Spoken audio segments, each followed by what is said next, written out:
everyone and welcome to my channel. My name is Hermione if you are new here, and today's video is going to be all about some Ikea hacks. It's been a while since I've shared some Ikea hacks with you, and these are my favourite videos to make. So if you haven't done so already, check out the playlist. I will leave that link down below because I have all of my old hacks in that playlist. And if you do like these videos, there might be another one coming up next week as well. So don't forget to hit the subscribe button and stay informed of all of my future videos. Today I'm going to be sharing 4 DIYs with you, so let's get into it. For this project you'll need an inexpensive rug from Ikea. These cost £1.90, they're super cheap. So start by cutting off the tassels on either side of the rug, then you can lay it out flat. To create 2 baskets, cut the rug lengthways and you can use the lines already on the rug as guidelines. I decided to make one basket slightly smaller than the other. Fold your piece of rug right sides together down the middle and then mark about 1 centimetre or ½ an inch of seam allowance on the open side. Then between this point and the folded edge you want to then find the middle of the rug. Now we're going to make small slits up until this line here. You can pick whichever line you want depending on how big you want your basket to be, but I chose this line as a reference, so I did it at the folded edge and at the middle point that we marked earlier. Make sure you cut through both sides of the rug for this. And then be sure to make that same cut on one side at the seam allowance and then just cut this small piece out so it's not in the way. Then you can either use hot glue or you can stitch this with a running stitch and a very thick needle and thread, and you can close up that seam that we made earlier. Fold it the right way out and you'll see you have a basket taking place. You can then fold the flaps at the bottom to come together. Again, you can use hot glue or stitch this if you would like, but the hot glue sticks really well because the nature of the fabric is quite thick. So go ahead and add your glue or stitch and go and put those pieces into place. Once you've done that, you can put the basket right side up and you can see it's totally taking place.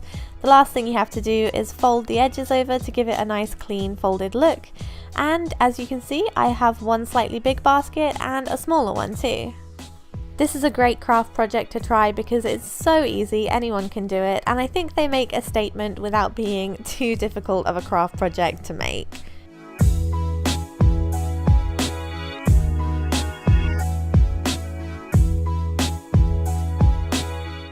To make this braided light cable, you will just need a light cable from Ikea. I got this around Christmas time, but they should do them year round. And you'll also need some thick rope. Start by using a small dab of hot glue to attach the rope at the end of the light cable. Make sure it's not going to go anywhere and it's perfectly in place. Then you're going to want to take that first piece of rope and put it over the string of the light cable. Take the end of the rope and pull it underneath the light cable. As you pull it through, you'll notice that this is making a knot. It's very simple and it honestly doesn't take very long. I actually used to make braided friendship bracelets this way. Super easy and it doesn't take long at all. So you're just going to keep going with the same process. Make sure you do it on the same side every time. So place the rope on top and then pull the rope through the loop underneath the cable and pull it tight. It doesn't look like much at first, but once you've been going for a little while, you'll see it all come together. And this is what it starts to look like at that point. And trust me when I say it doesn't take very long at all. I did about half the light cable in about 10 minutes and I decided to stop there and just have it going along half the cable. It also took 2 packets of rope, which was 7 meters of 7mm diameter rope. So you'll need about 14 meters at the least to make it this length. Once you've finished, go ahead and hang it up and display your hard work. I think this would look really great if it was using some kind of other more rustic twine as well, or any kind of thick string or rope material. Definitely don't use a very thin string for this or it will take you forever.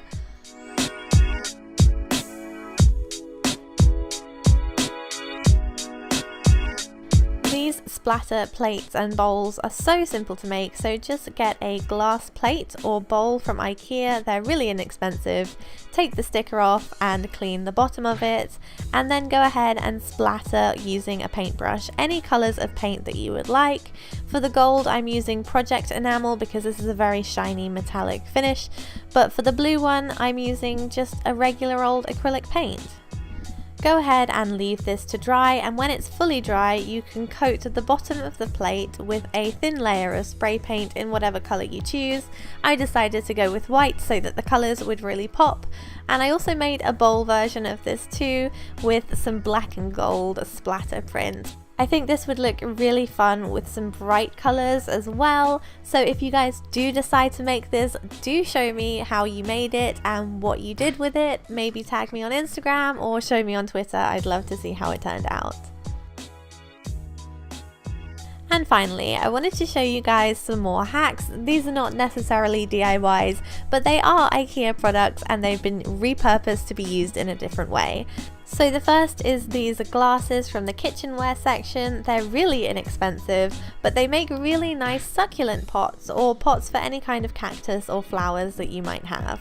And these awesome little cardboard organizers make really cute shelves for really small and lightweight knickknacks. You can display them horizontally or vertically, and you could actually pop them on the wall with some command hooks if you wanted. Just make sure to use some hot glue on those inside edges if you want to put anything heavy on them. That is everything for this video. I really hope you guys enjoyed it. If you make any of these, don't forget to tag me on Instagram or share it with me on Twitter. I would love to see what you guys come up with. And as always, I hope you're having a great week, and I will see you in my next video. Bye!